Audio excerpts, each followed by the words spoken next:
Ladies and gentlemen, jangan lupa like, share, dan subscribe ya.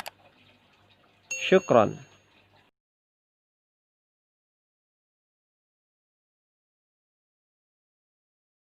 Assalamualaikum warahmatullahi wabarakatuh. Bertemu lagi dengan saya Diki Junia Hermawan dengan NIM 118207141552. Jurusan Ilmu Hukum Universitas Islam Negeri Sultan Syarif Kasim Riau. Kali ini saya akan menjelaskan tentang tujuan dan syarat-syarat takzir. Yang kedua yaitu ruang lingkup dan pembagian takzir. Yang ketiga, macam-macam sanksi takzir. Yang pertama kita akan membahas tentang tujuan dan syarat-syarat takzir. Tujuan diberlakukannya sanksi takzir yaitu yang pertama yaitu preventif atau pencegahan yang ditunjukkan bagi orang yang lain yang belum melakukan jarimah. Yang kedua, represif yaitu membuat pelakuan jera. Yang dimaksud agar tidak mengulangi perbuatan jarimah di kemudian hari. Yang ketiga, kuratif. Istilahnya yaitu islah. Takzir harus mampu memperbaiki perilaku terpidana di kemudian hari. Yang keempat yaitu edukatif atau pendidikan. Diharapkan dapat merubah pola hidup ke arah yang lebih baik. Takzir berlaku atas semua orang yang melakukan kejahatan. Syaratnya adalah berakal sehat. Tidak ada perbedaan laki-laki maupun perempuan, dewasa maupun anak-anak, atau kafir maupun muslim. Di setiap orang yang melakukan kemungkaran atau mengganggu pihak lain dengan alasan yang tidak dibenarkan, baik dengan perbuatan, ucapan, atau isyarat, perlu diberikan sanksi takzir agar tidak mengulangi perbuatan. Oke, kita lanjut ke pembahasan yang kedua, yaitu ruang lingkup dan pembagian takzir. Ruang lingkup bentuk jarimah takzir. Pembagian bentuk jarimah takzir berdasarkan dari sumbernya ada dua. Bentuk jarimah takzir yaitu jarimah takzir penguasa atau ulul amri dan jarimah takzir syara. Kedua jarimah takzir tersebut memiliki persamaan dan perbedaan. Persamaannya adalah ditentukan oleh penguasa, sebab jenis hukuman kedua bentuk jarimah takzir disebutkan oleh syara. Adapun perbedaan dari takzir, penguasa bersifat temporer dan isendetil, yaitu bila perlu dianggap sebagai jarimah, tetapi bila tidak diperlukan lagi dianggap jarimah dan berkaitan dengan kemaslahatan umum. Sedangkan jarimah takzir syara bersifat abadi dan selamanya. Adapun contoh dari takzir syara yaitu dijatuhi hukuman takzir, memakan makanan yang diharamkan seperti darah, bangkai, daging babi, dan lain-lain. Sedangkan contoh jarimah takzir penguasa adalah pengaturan lalu lintas yang berkaitan dengan kemaslahatan. Contohnya memasuki wilayah tertentu yang terdapat tanda dilarang, membunyikan klakson. Hukuman takzir berdasarkan segi penjatuhannya, yaitu yang pertama, hukuman takzir sebagai hukuman tambahan atau pelengkap hukuman pokok. Misalnya, hukuman pengasingan selama 1 tahun dalam kasus pezina ghoir mungsan.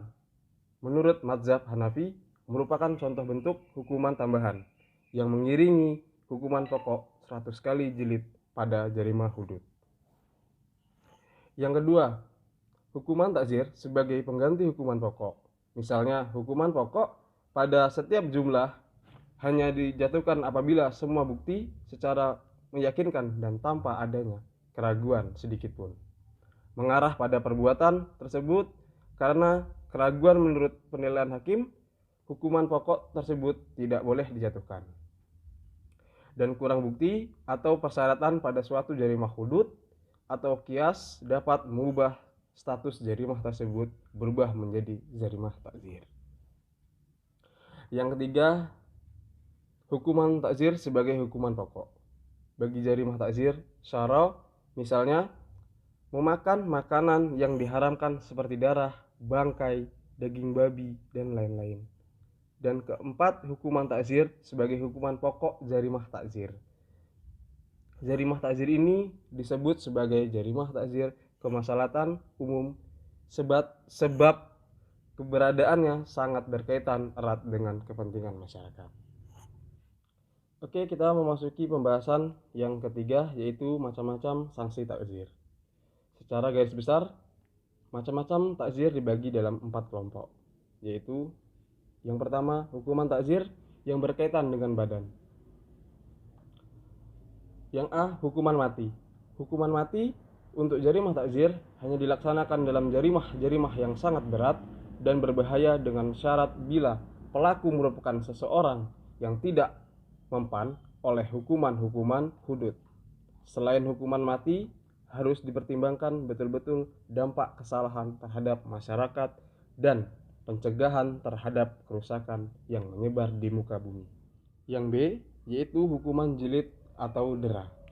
Alat yang digunakan untuk hukuman jilid ini adalah cambuk yang ukurannya sedang, tidak terlalu besar dan tidak terlalu kecil.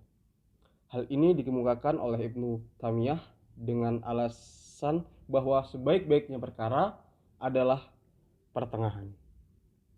Hukuman jilid tidak boleh sampai menimbulkan cacat dan membahayakan organ-organ tubuh orang yang terhukum.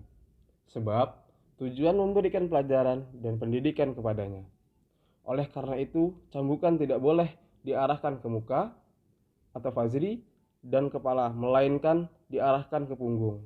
Hal ini didasarkan kepada sahabat Umar kepada eksekutor jilid, yang artinya hindarilah untuk memukul kepala dan fazri. Yang kedua, yaitu hukuman yang berkaitan dengan kemerdekaan. Yang A, hukuman penjara. Hukuman penjara dalam syariat Islam dibagi kepada 2 bagian. Yang pertama yaitu hukuman penjara terbatas. Hukuman penjara terbatas adalah hukuman penjara yang lama waktunya dibatasi secara tegas. Hukuman penjara terbatas ini diterapkan untuk jarimah penghinaan, penjual khamar, pemakan riba, melanggar kehormatan bulan suci Ramadan, dan berbuka puasa pada siang hari, mengairi ladang dengan air dari saluran tetangga tanpa izin, caci mencaci antar 2 orang yang berperkara di depan sidang, dan saksi palsu. Yang B, hukuman penjara tidak terbatas. Tidak dibatasi waktunya, melainkan berlangsung terus sampai orang yang terhukum itu mati atau sampai ia bertobat. Dalam istilah lain, bisa disebut dengan hukuman penjara seumur hidup. Hukuman ini dikenalkan kepada penjahat yang sangat berbahaya, misalnya seseorang yang menahan orang lain untuk dibunuh oleh orang ketiga. Yang ketiga yaitu hukuman takzir yang berkaitan dengan harta. Hukuman takzir dengan mengambil harta itu bukan berarti mengambil harta si pelaku. Yang ketiga yaitu hukuman takzir yang berkaitan dengan harta. Hukuman takzir dengan mengambil harta itu bukan berarti mengambil harta si pelaku untuk diri hakim atau untuk kas negara, hanya menahannya untuk sementara waktu. Namun, jika pelaku tidak bisa diharapkan untuk bertaubat, maka hakim dapat mentasrufkan hartanya untuk kemaslahatan. Imam Ibnu Taimiyah membagi hukum takzir berupa harta ini kepada 3 bagian. Yang pertama yaitu A, menghancurkan. Penghancuran ini berlaku terhadap barang-barang dan perbuatan atau sifat mungkar seperti penghancuran patung milik orang Islam, penghancuran alat dan tempat minum khamar, dan lain-lain. Yang B, mengubah harta pelaku, seperti mengubah patung yang disembah oleh orang muslim dengan memotong bagian kepala sehingga mirip dengan pohon. Yang C, memiliki. Pemberian hukuman ini antara lain seperti keputusan Rasulullah melipat gandakan denda bagi seseorang yang mencuri buah-buahan di samping hukuman jilid, dan juga keputusan Khalifah Umar bin Khattab yang menggelapkan barang teman, selain denda hukuman takzir yang berupa harta dan penyitaan atau perampasan harta. Yang keempat yaitu hukuman takzir yang lain. Yang A, peringatan keras. Peringatan keras dapat dilakukan di luar sidang pengadilan dengan mengutus seorang kepercayaan hakim yang menyampaikan kepada pelaku. Yang B, dihadiri di hadapan sidang. Pelaku dihadiri di hadapan sidang apabila membandel atau berbuat cukup membahayakan. Yang C, nasihat Ibnu Abidin yang dikutip oleh Abdul Aziz Amir mengemukakan bahwa yang dimaksud nasihat adalah mengingatkan pelaku apabila ia lupa dan mengajari apabila ia tidak mengerti. Sama seperti dua hukum sebelumnya. Hukum nasihat ini juga diterapkan bagi pelaku-pelaku pemula yang melakukan tindak pidana bukan karena kebiasaan melainkan karena kelainan. Yang D yaitu celaan atau taubik. Imam Al-Mawardi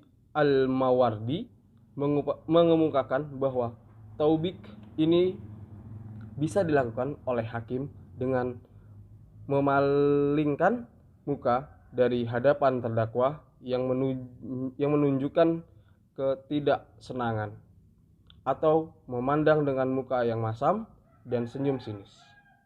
Pada intinya, celaan ini bisa dilakukan oleh hakim dengan berbagai cara dan berbagai perkataan dikehendaki yang diperkirakan dapat mencegah dari tindakan pidana yang pernah dilakukan. Yang E yaitu pengucilan. Pengucilan adalah melarang pelaku untuk berhubungan dengan orang lain dan sebaliknya, melarang masyarakat berhubungan dengannya. Hukuman ini mungkin bisa lebih efektif jika pengucilan itu dilakukan dalam bentuk tidak diikut sertakannya pelaku dalam kegiatan kemasyarakatan. Yang selanjutnya yaitu pemecatan atau al-azal. Hukuman takzir berupa pemberhentian dari pekerjaan atau jabatan diterapkan kepada setiap pegawai yang melakukan jarimah, baik yang berhubungan dengan pekerjaan atau jabatannya pun dengan hal-hal lain. Contohnya, pegawai yang menerima suap, korupsi, nepotisme, zalim terhadap bawahan atau rakyat, prajurit yang kabur dalam pertempuran, dan hakim yang memutuskan perkara tanpa dasar hukum yang telah ditetapkan. Yang selanjutnya yaitu pengumuman kesalahan secara terbuka atau at-tafsir. Dalam buku Ash-Shindi menggerakkan pelaku ke seluruh negeri dan setiap tempat selalu diumumkan kesalahan atau tindak pidana yang telah ia lakukan. Jarimah-jarimah yang biasa dikenakan hukuman tasir antara lain sanksi palsu, pencurian, kerusakan akhlak, kesewenang-wenangan hakim, dan menjual barang-barang yang diharamkan seperti bangkai dan babi. Penerapan tasir tidak dimaksudkan untuk menyebarluaskan kejahatan dan kejelekan pelaku, melainkan untuk mengobati mentalnya agar ia berubah menjadi orang yang lebih baik dan mengulangi perbuatan atau bahkan melakukan kejahatan yang baru. Baiklah kawan-kawan semua, itu tadi pembahasan sedikit dari saya. Semoga bermanfaat untuk kawan-kawan. Dan pesan saya, jaga kesehatan di masa pandemi ini. Kita selalu jaga jarak dan selalu cuci tangan. Saya Diki Junia Hermawan. Assalamualaikum warahmatullahi wabarakatuh.